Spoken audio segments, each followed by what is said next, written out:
Hello everyone, welcome to Bhadra's Academy. আজি আমি discuss কৰিবলৈ ওলাইছো মোগল সম্ৰাট বাবৰৰ বিষয়ে। তেওঁ মোগল সাম্ৰাজ্যৰ প্ৰতিষ্ঠাতা আছিল আৰু ইয়াৰ লগতে তেওঁ পিতৃৰ ফালৰ পৰা তাইমুৰ লং যিজন এজন তুৰস্কৰ শাসক আছিল আৰু মাতৃৰ ফালৰ পৰা চেঙ্গিজ খান যিজন এজন মংগোলীয় লোক আছিল। এই লোকসকলৰ তেওঁ বংশধৰ আছিল।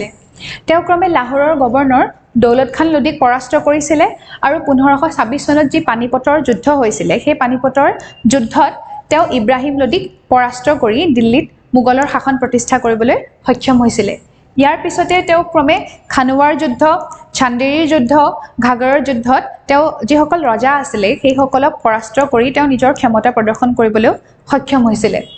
তেওঁ চাৰবাগ ষ্টাইলৰ যি পাৰ্চী শৈলীৰ বাগিচা, সেই বাগিচাৰ ষ্টাইল বা সেই বাগিচাৰ ধৰণ তেওঁ সেই বিন্যাসৰ প্ৰৱৰ্তন কৰিছিল বুলি জনা যায়। তেওঁ নিজৰ স্মৰণ গ্ৰন্থ তুজুকি বাবৰি তুৰ্কী ভাষাত লিখি উলিয়াইছিল আৰু আব্দুল ৰহিমে সেই তুজুকি বাবৰিক তেওঁ পাৰ্চী ভাষালৈ অনুবাদ কৰিছিল আৰু যাৰ তেওঁ নাম দিছিল বাবৰনামা। ইয়াৰ লগে লগে বাবৰে আৰ্টিলাৰী আৰু যি অশ্বৰোহী বাহিনী আছে সেই অশ্বৰোহী বাহিনী তেওঁ ফলপ্ৰসূ ব্যৱহাৰ কৰিছিল বুলি কোৱা হয়। তেওঁ সুফি পৰম্পৰাৰ প্ৰতি বিশেষকৈ খোৱাজা উবাইদুল্লাহ আহাৰৰ প্ৰতি তেওঁ নিষ্ঠাবান আছিল আৰু তেওঁৰ শাসনকালত তেওঁ এজন মুকলিমূৰীয়া শাসক আছিল। তেওঁৰ সকলো ধৰ্মকে সমানে সুবিধা দিছিল বুলি জনা যায়। ধন্যবাদ।